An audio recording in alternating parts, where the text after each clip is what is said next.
So if you don't mind telling us a little bit about what FGM is. So FGM is female genital mutilation.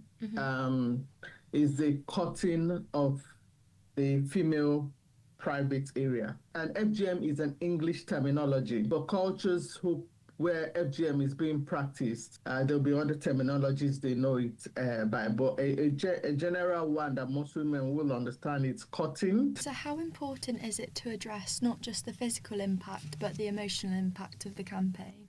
It's very, very, very important.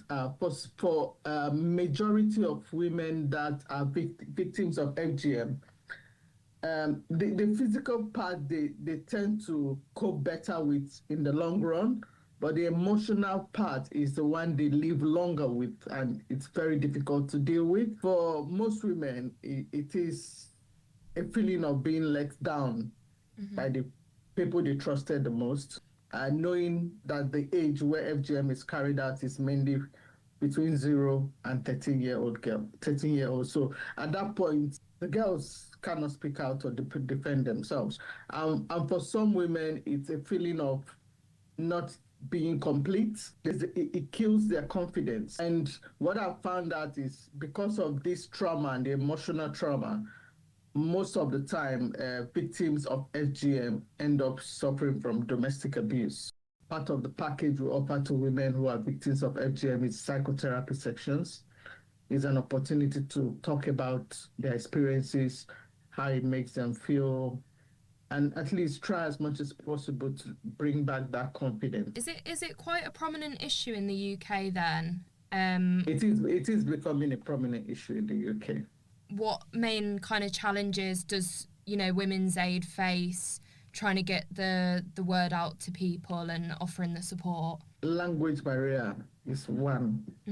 It's one of the issues we're experiencing at the moment. If English is not the first language of a woman, the person who is trying to control their sexuality most of the time is the man. The man likes the way the woman is, doesn't want the woman to change. This man becomes the interpreter. We find that most of the time it's always a no. They don't want to engage. And how would you say you build trust in communities where FGM is probably deeply rooted in tradition? If you have an awareness of the culture, the religion, and a good understanding of the practice, it does help to break the barriers and build the trust. Is kind of educating people really a key aspect of what you do? The key to everything I've come to realize in life is education.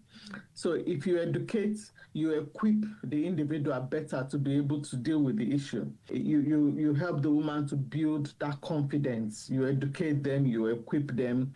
And how would you say survivors' voices are integrated into advocacy and program design? It's not integrated anywhere. There's a lot of organizations trying to speak out and advocate for women so that it becomes a thing that people can discuss freely.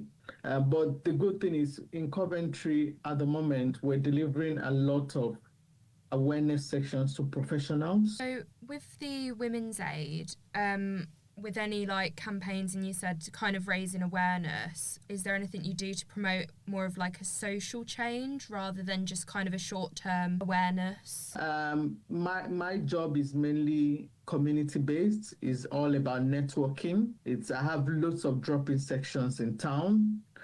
Coffee mornings, the library, Carriers of Hope, the Migrant Center. In what ways does your work contribute to achieving global gender equality goals? That is the aim, but we're not there yet.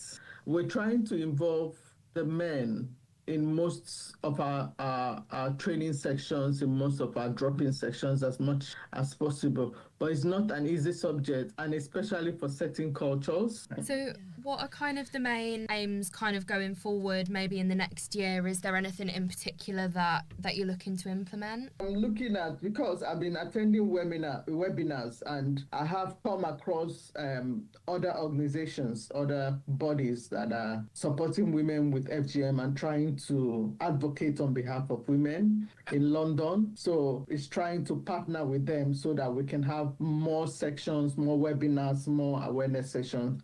There's this other thing we're trying to do is is to see if the government can provide plastic surgeries for victims of FGM to try and correct the cutting that they've done. Because the truth is, no matter what, a woman who's had that part of her cut, for each time you have a shower, it's going to remind you of what has happened.